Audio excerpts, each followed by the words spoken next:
சிவகங்கை மாவட்டம் சிங்கமுனரியில் தனியார் பள்ளி மாணவன் உயிரிழப்பில் சந்தேகம் இருப்பதாக கூறி உறவினர்கள் 2 மணி நேரத்துக்கு மேலாக போராட்டம் நடத்தி வருகின்றனர். இது தொடர்பான கூடுதல் விவரங்களை செய்தியாளர் நைனா முகமதியிடம் கேட்கலாம். நைனா முகமது, 2 மணி நேரத்திற்கு மேலாக போராட்டம் நடைபெற்று வருகிறது. சிறுவனுடைய அந்த உயிரிழப்புக்கான காரணம் தெரிய வந்திருக்கா? உறவினர்கள் தரப்புல என்ன சொல்றாங்க? வணக்கம். சிறுவனது இறப்பிற்கு காரணம் தெரியவில்லை. நாளை ஊரடங்குக்கு பின்பே தெரியவரும். உறவினர்கள், பெற்றோர்கள், கிராம மக்கள் சிறுவனின் இறப்பு தேதியை கேட்டதிலிருந்தே சிங்கமுனி நகரின் பிரதான வீதிகளை முற்றுகையிட்டு கடும் போராட்டத்திலும் ஆர்ப்பாட்டத்திலும் ஈடுபட்டு வருகின்றனர். சாலை மறியலில் ஈடுபட்டு வருகின்றனர். பேருந்துகளை வழிமறிக்கின்றனர். கடைகளை அடைக்கச் சொல்லி வற்புறுத்துவதன் காரணமாக சிங்கமுனி நகரில் வழக்கத்தை விட விரைவாக அடைக்கப்பட்டு விட்டன.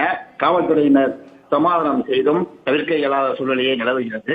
காவல்துறையினர் தொடர்ச்சியாக விசாரணை செய்வது சம்பந்தமாக பள்ளி தரப்பில் இதுவரை யாரையும் கைது செய்யவில்லை, யாரிடமும் வாக்குமூலம் பெறவில்லை என்று தெரிய வருகிறது. விவரங்களுக்கு நன்றி நைனா முகமது.